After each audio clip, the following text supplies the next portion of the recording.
Two major bombings took place in residential compounds in Riyadh, Saudi Arabia in 2003. On the 12th of May 2003, 39 people were killed, and over 160 wounded when bombs went off at three compounds in Riyadh: Dorat al-Jadawal, Al-Hamra Oasis Village, and the Vinel Corporation compound. On the 8th of November, a bomb was detonated outside the Al-Mohaya housing compound west of Riyadh, killing at least 17 people and wounding 122. The bombings have been attributed to Islamic extremists and part of a campaign against Westerners and Westernization in Saudi Arabia, thought to have been sparked by the stationing of U.S. troops in Saudi Arabia during the 1991 Gulf War with Iraq. Prelude. A smaller campaign of insurgency in Saudi Arabia had started in November 2000 when car bombings were carried out targeting and killing individual expatriates in Riyadh and other cities. As early as February 2003, the U.S. State Department issued travel warnings that Westerners could be targeted by terrorists.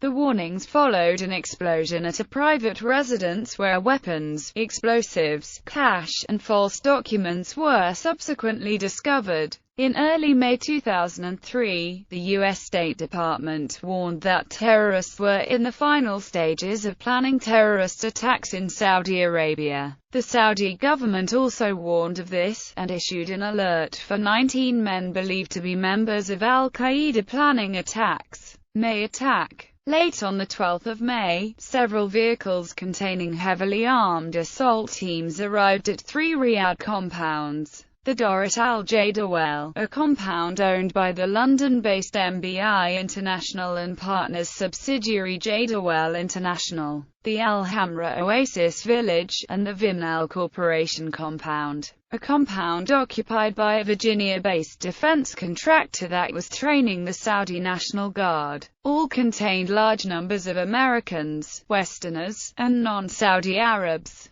Around 11:15 p.m., several gunmen infiltrated the Al-Hamra Oasis Village, a compound inhabited mainly by Westerners. They killed the guards at the gate and then opened fire at residents, killing both Westerners and Saudis, and then detonated a car bomb. The next compound attacked was the Jadawal compound, though the assailants did not manage to get in the compound due to high security levels. There was gun battle between the security and terrorists on approach to the front gates. The terrorists then detonated a two-ton truck bomb outside the compound and killed themselves, two security guards, and injuring many others. The final target was the Vinel compound. The terrorists shot the Saudi soldiers guarding the compound and then detonated a truck bomb in front of a residential high-rise. Gunmen also fired at residents inside the compound. Questions about inside actors. According to American intelligence sources, the bombers' operation depended on a significant level of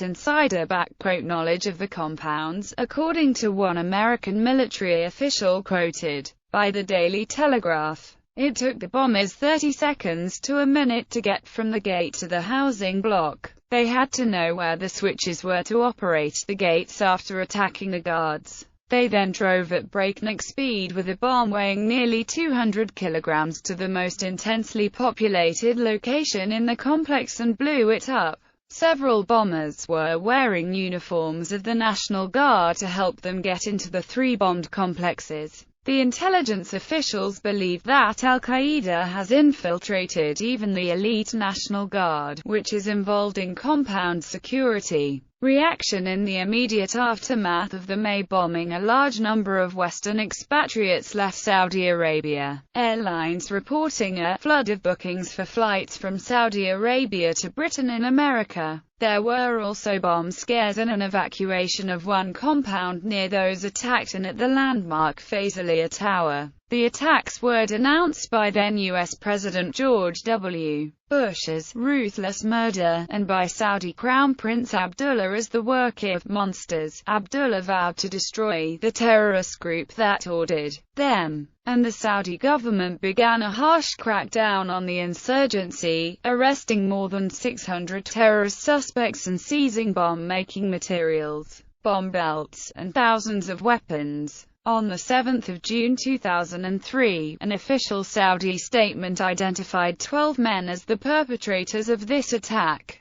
According to that statement, the identification was based on DNA found at the scene. The names were Al-Qaeda member Khalid Mohammed bin Muslim al-Amarawi al-Juhani, Muhammad Othman Abdullah al-Walidi al-Sheri, Hani Saeed Ahmad al-Abdul Karim al-Ghamdi, Jubran Ali Ahmad Hakami Kabrini, Khalid bin Ibrahim Mahmoud, Memiz bin Mohammed Memiz al-Hawashla al-Dosari, Muhammad bin Shadaf Ali al-Masim al-Sheri, Hazem Mohammed Saeed Kashmiri, Majid Abdullah Saad bin Okil, Bandar bin Abdul Rahman Menor al-Rahimi al-Mutari, Abdul Karim Muhammad Jubran Yazji, and Abdullah Fares bin Jufain al-Rahimi al-Mutari. Abdul Rahman Jabara was killed in a gunfight with Saudi security forces, as was Zubair al-Rimi. Both men were believed to have had involvement in the attack. Saif al-Adel and Saad bin Laden are believed to have ordered the attacks from Iran. According to Seth G. Jones and Peter Bergen, the bombings were planned by Al-Qaeda in Iran, with apparent Iranian complicity. In May 2003, then State Department official Ryan Crocker provided information on the upcoming attack to Iranian officials,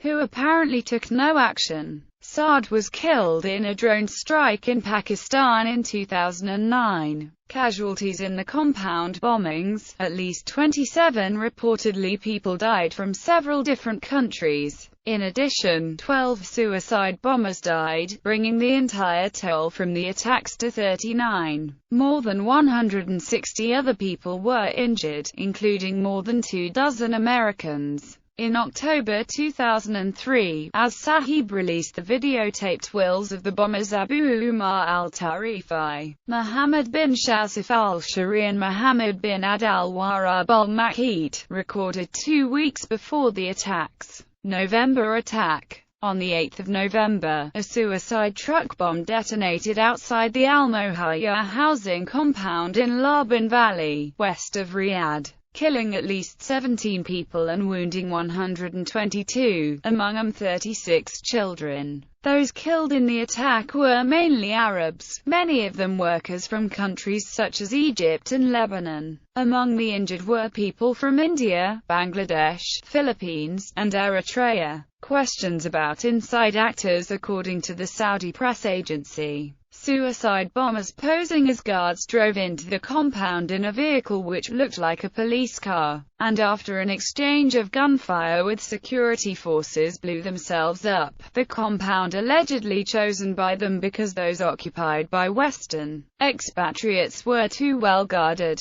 However, journalist John R. Bradley noted that none of the suicide bombers were identified by the government, and that despite official reports of gunfire before the bombing, and thus presumably casualties among security forces, there were no televised visits by Interior Minister Prince Naif to homes of members of those forces, as is customary when members are killed in an attack. Bradley reports that in an alternative version of the bombing, provided to him by Saudi opposition figures with sources among disgruntled members of the security forces and government, the police car was, in fact, a car belonging to the Saudi Special Security Forces, and that the bomb was not detonated in suicide but by remote control, its detonators escaping unharmed. Thus, attackers dressed as policemen, driving a Special Security Forces car, taking care not to kill any of those defending the compound, and apparently not themselves being fired upon with any degree of accuracy, meant that there could not be greater evidence, if even only half of that proved true, that Al-Qaeda had infiltrated Saudi Arabia's military and security forces, including those entrusted with the protection of residential compounds. According to Bradley, surviving residents of the compound stated that 3 months before the bombing, Saudi religious police accompanied by regular Saudi police had visited them, a rare intrusion into the refuge from Saudi morality that the compounds are supposed to provide. The police had warned the residents that their westernized lifestyle was under scrutiny. It was an open secret, according to Bradley, that many of the religious police supported Osama bin Laden.